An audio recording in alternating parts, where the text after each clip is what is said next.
Fala, Blaugranas! Matheus Norman aqui para mais um vídeo no canal do Blaugrana Brasileiro. Voltando hoje com o nosso quadro O Dia Depois, onde no dia seguinte a uma partida do Barcelona, a gente repercute tudo que a imprensa espanhola está falando sobre o jogo do gigante da Catalunha que aconteceu no dia anterior. Ontem o Barcelona conseguiu uma virada heróica contra o Levante, a imprensa na Espanha está repercutindo, está comentando e a gente vai trazer as principais notícias, os principais pontos que estão sendo abordados, tanto pelos meios de comunicação favoráveis quanto aqueles contrários ao Barça, e vai opinar, para dizer se está no tom correto ou não, se estão elogiando ou criticando mais do que deveriam, evidentemente trazer também a nossa análise para você. A gente vai já compartilhar todo esse conteúdo contigo, mas antes disso, não te esquece, é muito importante. Curte o vídeo, se inscreve no canal, hypa. Fazendo tudo isso, você está me ajudando a continuar crescendo e a levar um conteúdo cada vez melhor para blaugranas espalhados pelo mundo inteiro. Já curtiu? Se inscreveu? Hypou? Então vamos lá. Você me deu o seu engajamento, eu vou te devolver entretenimento. E antes do entretenimento vem informação, porque isso está repercutindo muito na Espanha. A vitória de ontem do Barcelona, depois de sair para o intervalo perdendo de 2-0 fora de casa, ter conseguido a virada é uma aberração estatística. Só aconteceu 2 vezes na história do clube catalão. A última vez que tinha acontecido foi em 1962. Eu não estou falando de jogos em casa, eu estou falando exclusivamente de jogos fora. 100 vezes na história do Barcelona, desde o século XIX, tem registro de que 100 vezes o Barcelona saiu perdendo no primeiro tempo por 2-0 e conseguiu a virada no segundo tempo. E só 2 vezes ele terminou os 90 minutos vencendo. Essa primeira vez foi contra o Real Betis, em 1962, faz tempo pra caramba, e ontem contra o Levante, nesse 3-2. Então, por si só, já seria algo heróico, mas o fato de ter sido nos acréscimos do segundo tempo com gol contra, mostra que o Barcelona está com a famosa sorte de campeão. Quando não vai na qualidade, que esse time tem muita, vai na sorte, vai no bumba meu boi, vai na base da empurrança, e vale 3 pontos do mesmo jeito. 3-2 com gol contra, vale os mesmos 3 pontos que 3-0 com hat-trick do Lamine Yamal. Beleza? Também um dado que está repercutindo muito na Espanha é que é a 10ª virada do Hans Flick. É a 10ª vez que o Barcelona sai atrás no placar e consegue uma virada. Ele está no clube há 1 ano e 2 rodadas. Então é pouquíssimo tempo para ter tantas viradas assim no currículo. Mesmo no Bayern de Munique, que foi o seu auge, ele não era conhecido por essas remontadas, como se fala na Espanha. Até porque na Bundesliga, com aquele Super Bayern, era muito difícil até sair perdendo, virar para o segundo tempo derrotado, enfim. E no Barcelona, o Hansi Flick está encontrando desafios e está conseguindo virar. O que não era uma dinâmica dos anos recentes.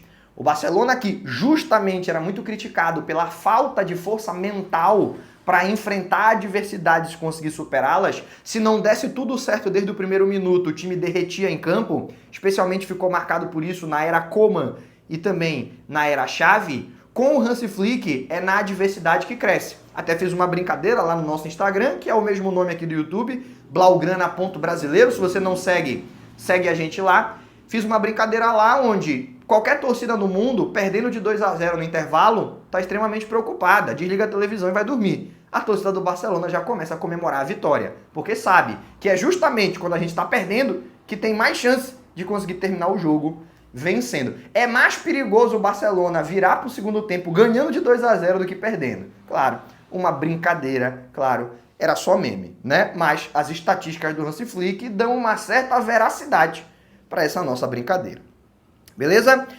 O que mais que está repercutindo, além dessas estatísticas brutais? Estão falando muito da polêmica do pênalti do Baldé, né? Que não foi pênalti. Quase unânime entre os comentaristas de arbitragem.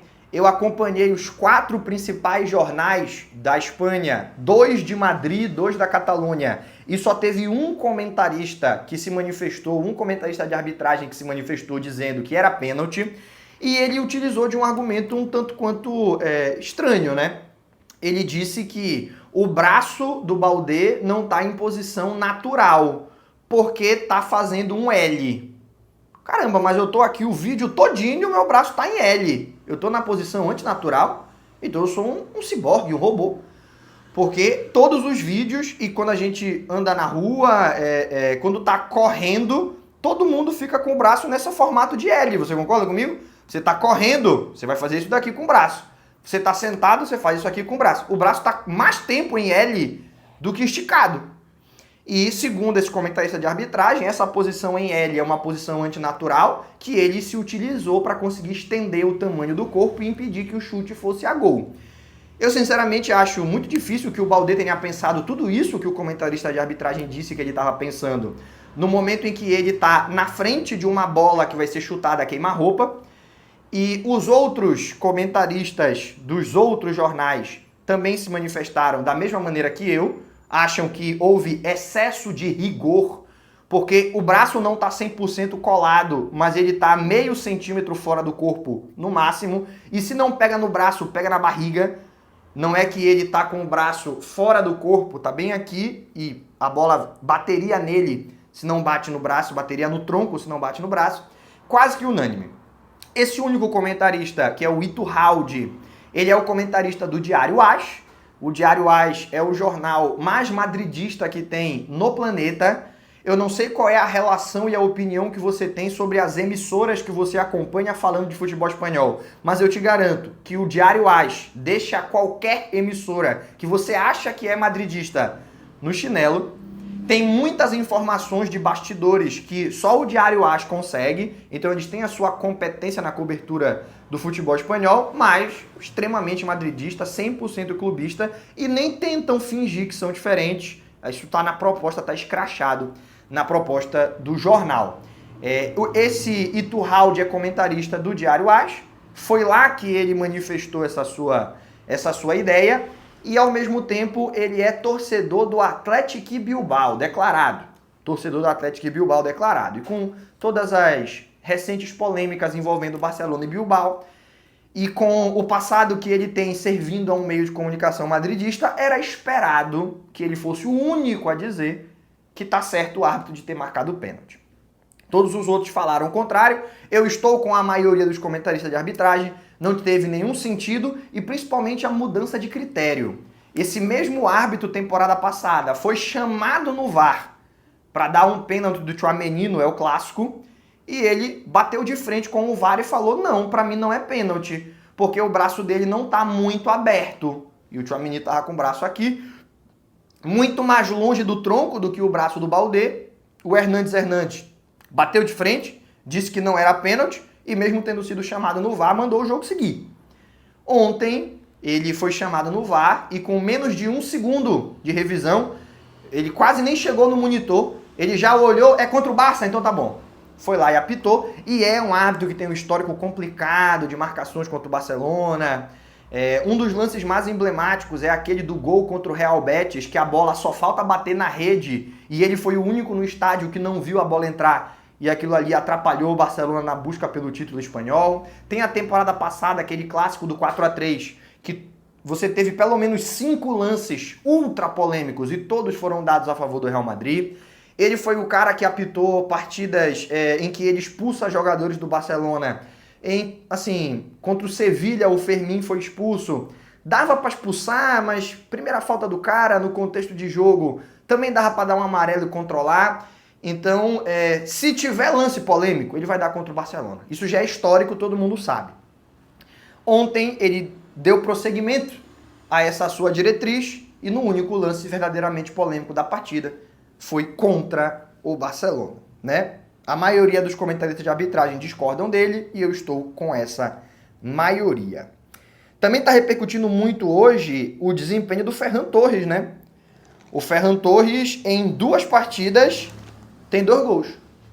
Isso aí é média de quem vai brigar por artilharia do campeonato. Ele foi titular 2 jogos consecutivos e marcou gol 2 jogos consecutivos. Em ambos os casos, o segundo gol da partida. Ele não abre o placar, ele não marca o terceiro, ele fica ali no meio do caminho, e ambos gols importantes, né? O gol contra o Mallorca dá ao Barcelona uma distância para respirar tranquilo, é o 2-0, e o gol contra o Levante ontem é o gol do empate, 2-2, com ainda 35 minutos para ser disputado do certame, de maneira que ficou tranquilo o Barcelona porque tinha empatado cedo e teria muito tempo para virar, e deixou essa virada para o último minuto, né? Deixou a virada lá para os acréscimos do segundo tempo. A participação do Ferran é incontestavelmente positiva. Está repercutindo muito o quanto a confiança dele cresce e a comissão técnica começa a enxergá-lo cada vez mais como uma competição ao Lewandowski, não apenas um reserva de luxo. E aqui eu acho que exageraram, mas está repercutindo, e o objetivo aqui é repercutir o que estão falando. Já tem algumas vozes na imprensa que falam que o Ferran Torres já começa a convencer a diretoria de que não precisa se contratar centroavante. Aqui eu acho que exageraram. Concordo que ele jogou, cumpriu bem seu papel, perde um gol no primeiro tempo, mas faz um gol no segundo, é a vida do centroavante. Romário já perdeu gol mais feito que aquele, Ronaldo Fenômeno já perdeu gol mais feito que aquele, eu já perdi gol mais feito que aquele. Porra, então os grandes centroavantes da história do futebol já perderam gols feitos.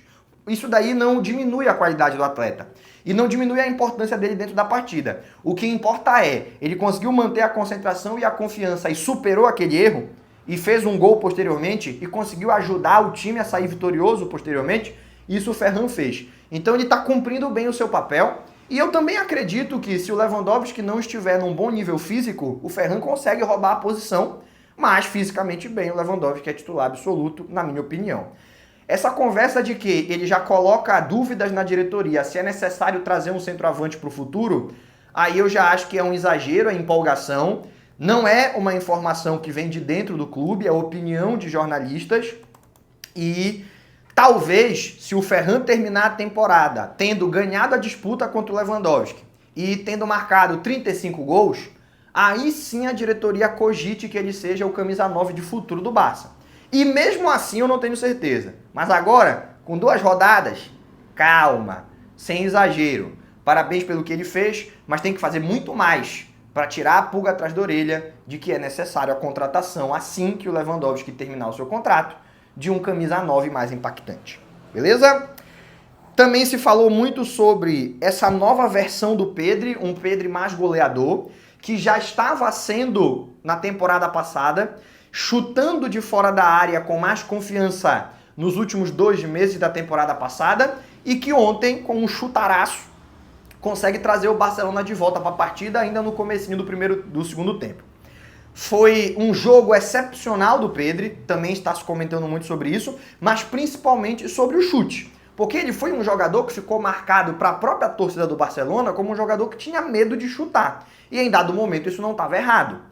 Já tem um tempo que essa opinião está desatualizada, já tem um tempo que o Pedri se tornou um excelente chutador de média distância, com coragem para usufruir dessa sua qualidade. Ontem foi mais um exemplo e o que está repercutindo é que essa nova versão pode ser muito útil, principalmente em jogos como o de ontem, em que o Barcelona está tendo dificuldade para encontrar espaços em uma defesa muito fechada, mas que pelo fato da defesa estar muito recuada dentro da área, tem um espaço ali na intermediária, na entrada da área, para um finalizador de qualidade conseguir encontrar um gol, e ele estava lá, e ele chutou, e ele encontrou. Então, os elogios ao Pedri, para mim, muito justos e uma sequência de matérias que sai no momento correto. Não é de hoje que o Pedri virou esse grande chutador. Não é de hoje que ele tem de volta uma confiança que parecia ter se perdido nos últimos 2 anos. Já tem alguns meses, do final da temporada passada para cá, ele voltou a chutar de média distância. Coisa que ele chegou até a fazer, não na proporção que nós gostaríamos, mas chegou a fazer naquele título de La Liga do Xavi. A gente teve ali alguns gols importantes do Pedri em chutes de média distância. Ele tinha abandonado isso na segunda temporada do Xavi. Na primeira metade da temporada passada também estava acanhado. Com a seleção espanhola, econômico nas finalizações de média distância, e já, vamos dizer, de abril para cá, ele voltou a ter confiança, e confiante é uma arma muito importante do Barça, principalmente nas partidas mais complicadas. Também está se repercutindo muito o pós-jogo do Hansi Flick.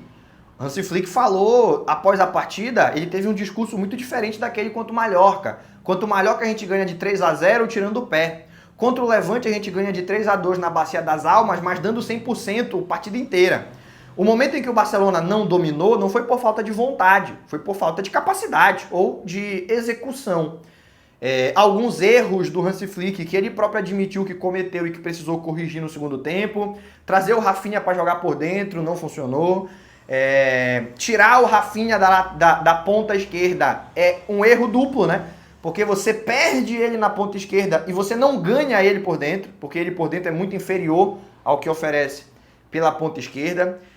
Você teve ali a utilização do Casadó, que não se movimenta tanto, que é mais de contenção e com um time muito fechado. O Barcelona estava tendo dificuldade porque tinha um homem a menos na criação, o Gavi entra e ajuda nisso, e também a entrada do Dani Olmo, né? A entrada do Dani Olmo, que é um jogador mais cerebral, de tabelas curtas, de trabalhar cercado de marcadores e mesmo assim conseguir soluções. Tudo isso junto, todas essas mudanças, depois colocar o Lewandowski para ter dois atacantes dentro da área, o Ferran e o Leva um do lado do outro, depois colocar o Christensen no lugar do Araújo e jogar sem zagueiro em determinados momentos, o Christensen na intermediária ofensiva, o Eric e o Kubazi teoricamente também eram zagueiros e estavam mais adiantados ainda. Então, se você olhar a disposição tática da equipe, você chegaria à conclusão que o Barça estava jogando no 3-3-4. Precisando da vitória, precisando do gol para virar, para concretizar uma virada, o empate já tinha sido alcançado, estava no 3-3-4. Mas se você assistiu o jogo, você percebeu que estava no 0, 1, 2 e o resto todo mundo lá dentro da área ou na meia-lua, né? O Barça foi para cima, ataque total. Deu certo, conseguiu a vitória, conseguiu o terceiro gol. E o Flick admitiu que cometeu alguns erros e depois ajustou e também disse que está muito orgulhoso da equipe. Então ele criticou a falta de postura contra o Mallorca e elogiou a postura contra o Levante, mostrando que o treinador ele não entende que a vitória tranquila é a melhor versão do Barça e que às vezes uma vitória arrancada à força pode mostrar mais coração, pode mostrar mais entrega do que uma vitória construída no primeiro tempo. Eu concordo com ele, eu acho que a postura do Barcelona esteve correta desde o começo. Taticamente, o time não entrou bem no primeiro tempo, não estava acertado, sofrendo muito com a marcação do Levante e com o gramado, mas em nenhum momento se escondendo. Toda hora tentando as tabelas, toda hora tentando a jogada individual nas pontas, toda hora tentando, buscando gol. Sem passe horizontal, toca do ponta pro volante, do volante pro lateral, do lateral pro zagueiro. Em nenhum momento o Barcelona fez isso, os passes eram sempre no último terço. Podia não estar dando certo no primeiro tempo, mas a tentativa e a entrega estava acontecendo. E no segundo tempo, a união de o esforço, a ousadia e a execução permitiu uma virada. O Flick tem motivo para estar orgulhoso. Também tem motivo para se preocupar. Alguns erros defensivos que ele não cita quando diz estar orgulhoso, mas que eu tenho certeza que ele percebeu e vai tentar corrigir, e que vem desde a temporada passada, ainda tem que ser ajustados. Mas, no geral, pela vitória e pela postura, sim, ele tem motivos para estar orgulhoso desse time, né? Também está se falando muito de que o Christensen jogou ontem, jogou bem, mas hoje não treinou. Só que, tranquilizando você que viu a notícia por alto e não entende o que significa, ele não está lesionado, ele não treinou porque ele teve um mal-estar. O que significa esse mal-estar? Pode ser uma dor de cabeça, pode ser uma pequena febre e pode ser diarreia. Pode ser qualquer coisa. Mas é um mal-estar. Ele hoje não participou do treino com os companheiros. Os titulares, os que atuaram desde o começo, fizeram um treino leve. Os que entraram no segundo tempo, junto aos que não entraram, fizeram um treino completo e o Christensen não participou. Não participou por esse mal-estar, mas ninguém projeta que ele esteja lesionado. Se daqui a 2 dias descobrirem que ele está com uma lesão, eu venho aqui e eu desminto e eu volto atrás nessa informação. Mas a informação que tem agora é que ele não treinou, enquanto a moto tenta atrapalhar o nosso vídeo aí, estourando o escapamento aqui na janela do estúdio.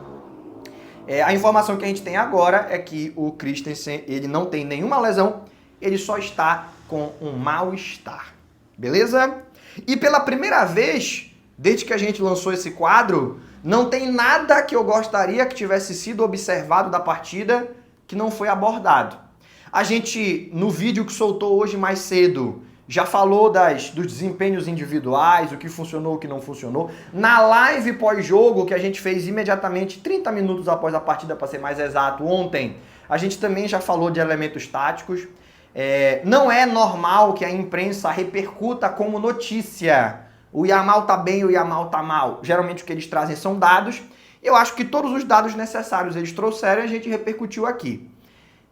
Talvez pudesse ter havido alguma crônica abordando a importância silenciosa das entradas de Dani Olmo e Gavi, que eu comentei no vídeo de mais cedo.